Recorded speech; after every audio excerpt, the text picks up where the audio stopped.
Well, hello there, horror fans. Len Leatherface here. And if you happen to be browsing your way through the internet trying to find something new to listen to and you found us, we are so happy you're here and we're glad to have you. So, what do you do next? You're going to hit that subscribe button, leave us a 5-star review if you haven't already, and then look for us on all the other social media platforms, Instagram, Facebook, Twitter. We're on all of them. And also, we welcome any and all feedback and suggestions. Like we say in every episode, if you agree, disagree with us, let us know. If you have a really cool movie or a recommendation of something obscure and off the wall that we need to know about and it's horror related, dude, let us know. Reach out to us on all platforms, or a good old email works just as well. That's going to be 66.6thehorror@gmail.com.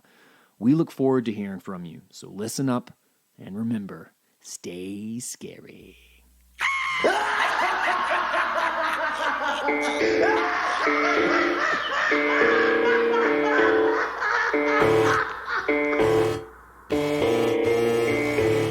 Get sex, get sex, get 66.6. Get sex, get sex, get 66.6. Are you sick? You need an X. You need 66.6. Get sex, get sex, get 66.6. 66.6 horror. Welcome to the podcast where we address, stress, and obsess over everything that is horror. I'm Evil Eddie. I'm your foreman, and I'm here, as always, with my creepy co-hosts. We got the satanic step-dancing stud, Hell's Hooligan. Yeah, you do. And the very kind cannibal. And let me say something. If you happen to be walking and you happen to see him coming your way, don't stop. Don't turn the other direction and run. Say hello. He's always down for some conversation. Unless you ride a horse, get the fuck out of there. He's gonna kill you. Lynn fucking Leatherface. Do you know what, Evil Eddie? You do that goddamn intro so good. I want you to do it every fucking time. Doesn't he do that well, Hooligan? I mean, it's okay. Look, okay, don't be an asshole. No, man. Hey, guys, it's so fucking good to be, like, doing this shit again. It's good Yeah. to be back, fellas. It's good to see you guys in the flesh. Flesh. My favorite appetizer. Eggs. Oh, man. Man, dude, hey, you know what? I have to say, our last episode was pretty kick-ass. WT fuck. It was a good one, and we covered some great movies there, and a little bit of classic, a little bit of like, all over the place, but it was nice. It was nice, but you know what, fellas? I'm ready to take a vacation. Are you guys down for maybe getting out of town, Boy, after this year, we could use it. Mm-hmm. Yeah, we could. Well, you guys want to go, like, abroad? I'm married, so I don't want to go see abroad. Let's go overseas, dudes. Let's go overseas by seas. By way of sea. By way of sea. Yes. Yeah. Because I hear there's a really kick-ass new cruise line that's brand new on the market, and I think it seems like it's quirky enough to kind of fit right into the thing that we enjoy doing the most, which is traveling to these odd locations, finding weird video stores and renting tapes, and then talking about them for all you people out there that are listening. Yeah, dude. Yeah, hey, you know what? I did a little bit of research, guys. Well, actually, Evil Eddie sent me a list of different cruise lines that we could go on and everything. I did my research, and I figured out that, the top gun on all of these was Tom Cruise line. Ooh. I like it. And you know what? I hear that you can just probably see a gorgeous vanilla skyline when you're on this Tom Cruise line. I heard it's quite the legend. Yeah, it is a legend. I heard that the captain, Jerry Maguire, is a really nice guy. Yeah. And just don't sleep with your eyes wide shut, though, because you may miss something. Oh, totally, man. Well, that'd be a mission impossible, man. Yeah, it'd be impossible to miss, I guess, on this cruise line. But I hear that the seas can be weathered with days of thunder and lightning, and we just don't want to be too bothered by what may come on the horizon. No. We're not getting into any type of risky business. Oh my God, we can't keep doing this. This has gone way too far. Hey, where do you guys want to go, though, for reals? Asia. I was gonna say the exact same fucking thing, yeah. I've always wanted to see the Far East. Humor me, fellas. Japan? Yeah. Japan sounds good. Japan? Japan sounds good. Let's go. Let's go. Let's do it. All right. All right, let's go. Hey, you know what, though?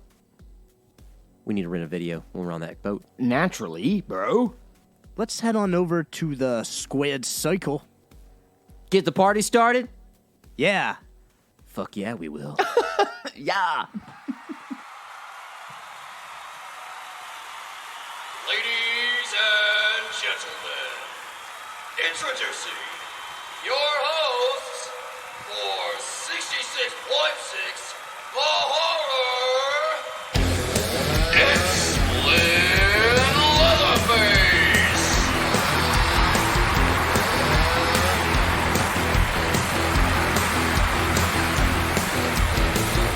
With Hell's Hooligan.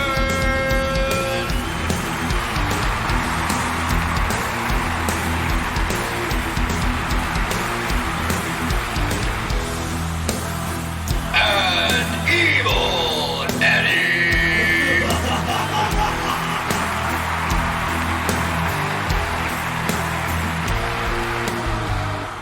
And we're back. We are here on Tom's Cruise, and I tell you, Hooligan, Japan, Yeah, dude, this place is beautiful. Most def. Most def. it is a long ways to the other side of the world, so there's gotta be a fucking video store in this cruise ship, huh? Oh, I saw one on the way in, dude. Right when we walked in on the 14th floor. Yeah. There was, it was like, I don't know, it was kind of a goofy name, dude. It was like International Video. I think it said International Video Worldwide. That's exactly what it said. It's an IVW. It's an IVW. That's a franchise. Yeah, it's a franchise. I didn't realize that, but did you see the guy standing in there that's like, that works there? Like, dude, he seemed interesting. Oh my god. Excuse me, guys. Whoa. Why don't you come on in here? I heard you say something about Ivy Dubs. Ivy Dubs. Hey, what's going on, man? Welcome to Ivy Dubs. My name's Jimmy. Jimmy! You know, when it comes to films, when it comes to fucking films, I'm your man. People tend to call me the Siskel and Ebert of my generation. Both because I know so many goddamn films. Hey, Jimmy, you said? Jimmy it is, yeah? That's Jimmy, yeah. Jimmy Hat, maybe even. Just slaying that poon, man. No, you're not, dude. Oh, I'm That's not? like- No, okay. Hey, listen, Jim, let's cut to the chase here. Yeah. We're Yeah. trying Yeah. we're Yeah. trying to rent a Yeah. video. Ah! I got one for you. What kind of pellicula you looking for, Prometheus, bro? Well, Because I got just them looking- all, man. I mean, if you want comedy, Hey, I got James! them. What? James, Yeah. listen. Just Yeah. real quick, because we're in a super fucking hurry. Dude, we like horror movies, man. We do a podcast about Oh, no horror movies, shit. man. I got a podcast too. Yeah, it's about movies. oh, of course you do. Yeah, I'm really into foreign films, though. I mean, technically, some of the best foreign films probably ever made would be Dude, like, I don't. Hey, man, we don't care necessarily. Can we just get a video like that you maybe recommend? typically, if I'm going to recommend a horror film, I'm going to have to go with Van Helsing. It's got my boy in it. Dude, I see a movie right over there that looks really fucking weird. Like, can I just pick this movie right here? and just Go kinda ahead, read the man. back of the Touch all box? you want. I tell you what, I'm going to go organize my laser disc. Hey, Hooligan, please read the back of the box. Huh? What? Hey, I'm just gonna see what this movie claims that it has to offer. Okay. Yeah. In an effort to avoid spending time with her father and his new creepy lover, young Gorgeous resolves to visit her aunt's remote mansion. With 6 of our closest friends in tow, including the musically inclined Melody and the geeky Prof. Gorgeous arrives at the estate where supernatural events occur almost immediately. A severed head takes flight. Household appliances come to life, and a portrait of a cat seems to contain an evil spirit. House. All right, so we got House, guys. House. Cool, Man. dude. Hugh Laurie. Fucking love that guy. Well, I tell you, if it was pre like 2009, 2008, people probably thought you were talking about House with Hugh Laurie because this movie was kind of obscure up until that point. Kinda. This one I had definitely never heard of. Lynn Leatherface recommended this one. This was actually the very first movie that you recommended for our podcast when we were going through all this. Yeah. I was super excited to talk about this one because it had flown across my radar at some point in time a few years ago, and I finally got a chance to watch it. And I was like, man, we need to talk about this one just because I just don't think it gets enough discussion about it. I don't think enough people kind of talk about it. No, dude. Like this is a really, really great movie. Oh, for sure. For sure. Yeah. Thumbs up for me. I'll just go ahead and say it. Yeah. Cool. Same for me. Thumbs up. Yeah. Thumbs up for me too. So Oh, we're all back on the same page again, guys. We are. Guys, I think this is pretty funny because I just rewatched this movie for the third time. And like literally right before we did this episode. I Oh, even watched it. better. Yeah. So the last episode we just did was WT Fuck. Like, what the fuck? Just weird, whacked out movies that are also horror. This movie could totally have been in that episode. I mean, it is really, really weird, really fucked up, makes not very much sense. I mean, I'm telling you, the third time watching it, it still does not make sense. It's just kind of... oh, it makes a little bit more sense, I guess, the more watches, for me at least. I think that you guys both have got it. Yeah, both of you guys making sense. I think the first time you watch this, you're so just taken aback by everything that's going on, the bright colors, the left turns it makes that you can't make sense of it all. But I do think when you watch it again, you know what to expect, and then you're allowing yourself to really sort of take the movie in, and it's like, oh, okay. It's actually, in its bare bones, it's not that weird of a story. It's a haunted house movie. No, it's a pretty simple concept. Yeah, it's a haunted house movie. Yeah, exactly. But there's so much weird cut scenes and I mean, that's one of the big notes that I made is how much I like the cinematography of this. This movie had it's like this washed out filter to make it very dream like.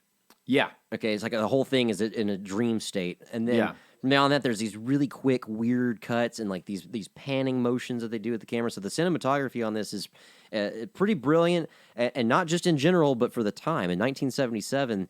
It seems like they used every special effects that they had available to them. They threw it into this movie. So you want to know something funny, and not to get into trivia too much because I know we kind of saved that for a thing at the end, and there's some good trivia surrounding this movie. So this was a Toho release, and Toho is known for all the Godzilla movies. So they've been making those since the 50s, and what's so great about those is they really dive deep into practical effects with those movies, right? They would create these large sets, and they would put humans inside these big Godzilla and Rodan and Ghidorah costumes, and they would crash these huge sets, and they would have all these special effects. And so they were always kind of adding more special effects to their arsenal by making these movies. Well, this movie came out in 1977. They requested all these special effects from the Toho Filmhouse that they just didn't have available for them. So a lot of the stuff that they were kind of doing, it's kind of almost like a Star Wars thing where it's like the technology wasn't there. No one was using the kind of special effects that they were looking for when they were making this movie, which is kind of crazy coming from a film house or a production company like Toho that have been doing larger productions for so long. But it's funny that you mentioned that even for 1977, it looks really great with what they were working with. Can we try to, in some way, shape, or form, summarize and a plot to give a little groundwork to lay down for this movie so the listeners know that haven't seen it, like, okay, here's what the hell's going on? Because I'm sure by now they're thinking, what the hell are they talking about? Oh, man. Evil Eddie, why don't you try to summarize this movie? Yeah.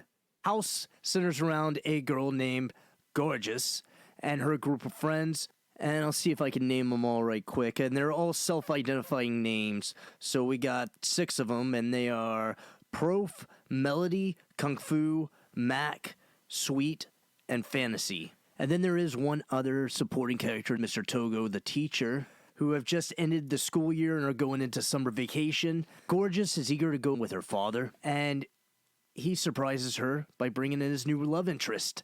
And much to her dismay, she decides to abandon her plans with her father and spend her summer with her aunt and her friends. Strange things start to occur immediately. There is some very strange behavior between the aunt and the cat Blanche, and the cat Blanche is actually the cover art for the movie itself, so just throwing that in there. And then from there, each of the girls faces their demise one by one. Yeah, that pretty much sums it up. I mean, more or less, it's just a weird, wacky haunted house flick. But I'm surprised we never heard of this one before. You know, it really wasn't popular here in the States until way later. Isn't that right, Lynn? This movie wasn't really seen outside of Japan up until the early to mid 2000s. So I think it was around 2008 or 9 that it was put onto a compilation DVD set. And then people just started losing their minds about it, and they loving it. And then now it's actually part of the Criterion Collection, Spine 539. So that's how big of a deal it became. Not, you know what I mean? It from an obscure Japanese sort of comedy horror to the fact that now it's a Criterion Collection Blu-ray released in Western, civilizations. Pretty bizarre. Yeah, it is bizarre. Shit, dude, I just rewatched it on HBO Max, man. I mean, it's on big enough to HBO be Max on right now. Yeah. Absolutely. And it looks gorgeous on there. It's in HD and everything. It's from the Criterion Collection, the 1080p version. So it looks great. To go back to their names, I did find it to be really funny. It seems that they kind of picked their own names, right? So I thought that was really kind of shitty that Gorgeous chooses the name Gorgeous for herself. I was like, damn, But the names are cool. They're clever. It does show their personality. So that's what's going on. So again, they were supposed to go on these separate trips. They end up going to Gorgeous's aunt's house, which is in the countryside. When they get there and they're greeted by the aunt, she's basically Andy Warhol mixed with Dr. Evil and Mr. Bigglesworth. Right. He's got his Mr. Bigglesworth cat. You immediately get a feel that, like, something ain't quite right with Auntie here. Yeah. You don't trust her immediately. No. And then once they're there, just weird shit starts up. Right, and then it goes into, like, it almost reminds me of, when you go to the state fair, or if you've ever been to, like, a weird carnival, like those dark rides or those haunted houses you go in with all the different little things that pop out and the pianos talking and whatever. It reminds me of that. It's a lot of fun. It's like an Disneyland acid trip, very dreamlike and surreal, because it immediately weird shit starts happening in this house. And let's not forget, on the trip over there, there's like this musical breakdown that happens on the train, and you see the set pieces in the background that are all painted and very much show like I don't know if it is exactly, but kind of a nod to almost Universal horror, where all big murals that were painted, and you see a lot of that, and Frankenstein. And, Dracula, it's like this large soundstage with these It looks awesome. It looks so good, and it's an effective. It's a choice that was, deliberately made, but it works really well for this sort of like Wizard of Oz on acid. Do you know what this reminded me of? Did you guys ever see that, theater production of Peter Pan from, like, I guess it was from the 40s? Yes. Or I know exactly what you're talking about. So, yeah, I mean, they get to this house, and, weird shit starts happening, and essentially then it turns. That's when it turns into the haunted house comedy horror. Because prior to that, you don't get a lot of anything that has anything to do with horror. You get some weird stuff, but once they're in the house, this house is haunted or hexed or cursed, be it by the cat, be it by the aunt. That's when these girls kind of start getting picked off one by one. yeah. Well, and you start to kind of question, are they really being killed? Is this real? What's real? What's not real? It's all kind of like a dream-like scene. The entire movie is like one big dream. I have a question. Yeah. Though. Here's a question. So the aunt, right? She, when we were first introduced to her, she's in a wheelchair. Why is it that all of a sudden she can walk halfway through the movie? And jump really high. It's funny. it's funny that you say that is because it actually is the same reason that Mr. Togo turns into a pile of bananas. Who fucking knows, really? It just, it is what it is with this movie. I mean, Yeah. I don't know. I was thinking though that as the girls die, does she maybe consume some of their youth? Maybe she says something like your energy has brought me out of the chair or something, because like they note the fact that she can walk again, but all of a sudden it's just she can do it. I don't know. It just reminded me of like Halloween 5 when Danielle Harris can all of a sudden speak. Jesus, You know? Yeah. Halloween 5 is starting to become one of my favorites. Yeah, me too. But I can't wait to revisit Halloween again. So I can't Yeah, either. another I think episode. all of our opinions are going to change on those. Yeah, I do too. Did you guys not trust the aunt at all when you first saw her? No, she had a diabolical plan the entire time. Yeah, I think immediately I was like, she's up to no good. I got a question for you guys. I want to ask you, who is your favorite of the gals? I want to go with Kung Fu just because she's, I don't know. That seems like an obvious choice, but that's where my mind's at. I was gonna say fantasy because she daydreams a lot, and I like that. But I think I'm gonna go with melody. She can play the shit out of that annoying song. Hey, Evil Eddie, would you agree with me that the absolute most horrific part of this movie is the repetitiveness of the intro piano song? Holy fuck. It does introduce us to My Chemical Romance, which I'm grateful for. Join the Black Parade. But, oh my God, I was so fucking sick of that theme. You know, God, the movie's 88 minutes, and I feel like maybe 62 of the minutes were, led for With that song. I think so too, yeah. The scene where Melody's playing the song on the piano goes on and on and on. It really does. But then it gets cool once her fingers become missing, and then there's just the fingers playing the piano, and then the piano eats her. Did you guys notice where her fingers get cut off and she's kind of laughs and like thinks it's kind of odd? But then when it bites her hand off, she freaks the fuck out. Yeah. I like Kung Fu because of the music that goes with it. Hey, speaking of music, who is the name of the band that's in the beginning of the movie? Like, it's a real band? Oh, Diego? Diego. Yeah. Yeah. Classic. Yeah, they make a little appearance, a little cameo. Yeah. Yeah, dude, they do, because they're badasses. That's why. Yeah. Okay, so obviously we established our favorite of the gals. Let's talk about some of the other characters. That just give them a moment. So the aunt, obviously evil, or right from beginning, I guess. Although she turns out to be gorgeous, right? That I don't get. Okay, I know that we're getting like way out of sequence here, but let's just skip to the ending really fast. So, Okay. from my understanding, again, this movie doesn't really make a whole fuck of a ton of sense to me. In the end, the aunt is actually dead. Mm-hmm. Something happened to where she can only come back when she eats unmarried girls when they come to the house, right? So she Right. absorbs them, but then Gorgeous turns into the aunt, and they are one. And then in the very end, now Gorgeous is all of a sudden like in this geisha kimono. Yeah, like it's a mind fuck.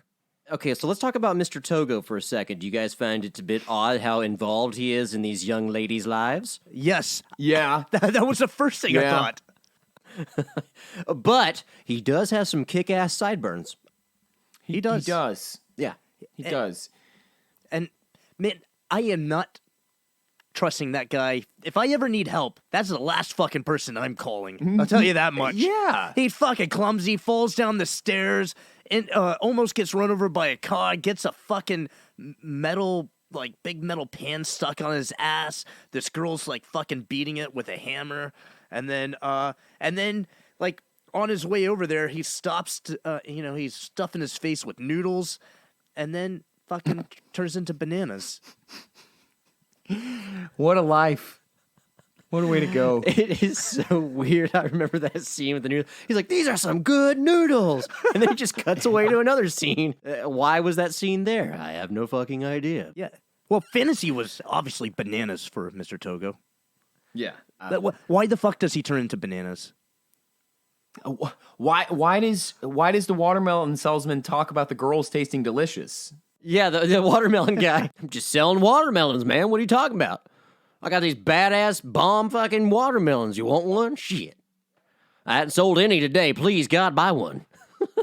Why does the watermelon down in the well turn into a head, a severed, decapitated head? That's actually my favorite scene in the movie, is when the head comes out and jumps out and bites I think it was Fantasy on the butt, and says, I think she just goes, tasty. Yeah. Okay? I love it, and I love it. One of my favorite things too is the music in this thing is great, but I love when Kung Fu gets in her Kung Fu mode and it has the Kung Fu. Yeah, I love it, man. And for those of you listening again that haven't seen this movie and you're wondering what in the hell are they talking about, I'm sorry. We don't know what the hell we're talking about. I just know that it's great and I love it, and you have to watch it immediately. Dude, I laugh when I watch this movie because I mean it really doesn't make a whole lot of sense. That's the whole thing. It doesn't, but it does. They got amateur actors to play, right? Yeah, none of the gals were really had much of a background in acting. They were all pretty much first timers almost.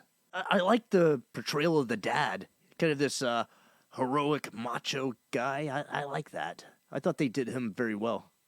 I did too. I think, and they made the new stepmom very angelic. Also, I want to know, where does the wind come from in this movie? There's always a blowing wind. Have you noticed that their hair and their dresses are just flailing about? It's a very dramatic effect. It's very dramatic, but it does help to assist and aid in the scarf throw, which in my opinion is the best scarf throw in cinematic history.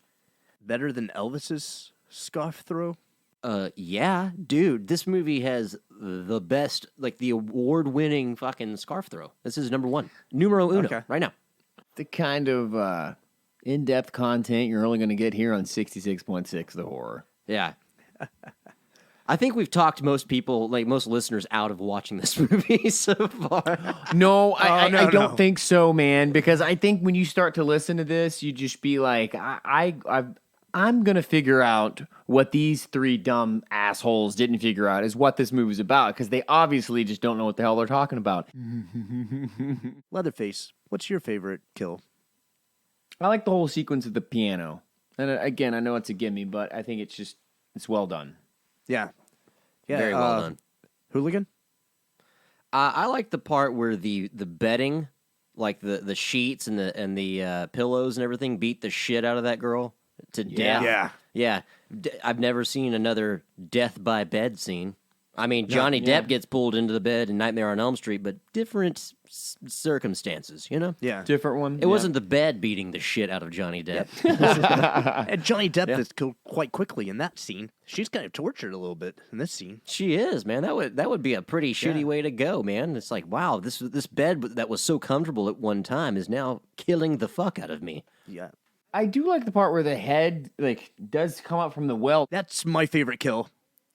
And then the fucking aunt has that, starts showing Fantasy the eyeball in her mouth. Yeah, she's eating the watermelon, which is eyeballs, and then she gets out of her wheelchair and vanishes into the refrigerator. So that rightfully so. You know, I mean, what else would you expect? Well, you wouldn't expect anything less. You know, no. And there's some days that I just jump right in the fridge personally. Yeah, you know, sure. So yeah, we got any trivia? When it was released, they were very surprised at how successful it was. And I think, God, 30 some odd years later, they were even more surprised when it really gained a lot of following in the West and in Europe, because it didn't really make its way around through here in circulation until, early, to mid 2000s. So I think across the board, they were all surprised. But, it's a frequent, it consistently makes, people's top 10, scariest haunted house horror movies, or kind of obscure, kind of almost like Hooligan said earlier, it could have definitely been in our WTF episode, and I think it makes a lot of those lists. But across the board, I do think that a lot of people do like it. It gets a lot of praise, and as it should. I think it's worth seeing. Yeah, it's a great movie. Well, you don't see a lot of movies like it. You just It's you know, unique. There's nothing yeah. else like this, and it's funny to know that this was Japan's answer to Jaws, being kind of like a family film that was also horror based or whatever. It's nothing like Jaws at all. Well, Obayashi, the film director, he probably wrote it. He probably wrote it not knowing about Jaws, or maybe he wasn't familiar with Jaws. The company Toho wanted an answer to Jaws, and they got this guy, and he did commercials, didn't he? He was kind of known for commercials, and Yep. and this was his vision. So he obviously didn't have the same vision as Toho, but So, and then a couple other things too. I guess going back to the watermelon guy, I forgot that I had this little nug down there. The weird watermelon fruit salesman is actually the movie's composer, Kobayashi Asai. And those hippie guys that are flirting with the girls at the station are members of the band Go Diego, so they do make an appearance in the movie. And that rock song is actually a song of theirs that's played in the soundtrack. So That's what I thought. Yeah. That's cool. That's cool. There you go. I liked the watermelon guy until you just told me that he composed the annoying song that was throughout the movie. anybody else got anything to add before we head out of here? I don't. I think that this is a good movie that anyone that listens to our podcast should check out. I mean, it's a very it was filmed very kind of abstract. I feel like this was like 12 different styles of movies all into one. The way that they filmed it. So I mean, more than it being just kind of a weird movie, it's the visual aesthetics of the whole thing are worth watching just for that. I mean, the special effects and everything for the time. It's a really enjoyable movie. I will continue to watch this movie. I'm glad that Lynn Leatherface introduced us to it. It was a good recommendation. We'll continue to do these horror abroad episodes where we're going to do movies from other countries. So this is kind of the start to that. Yeah. I think it's really, really cool. And I'm very happy that we started with this movie for this type of episode. Yeah. Anyways, you guys want to take it home? Let's do it. All right. So tell us something. Do you agree or disagree with us? Did we miss something? Is there something horror related that you would like to hear us cover? Like and subscribe on social media and share your thoughts with us in between episodes. We look forward to hearing from you. So listen up. And remember, Stay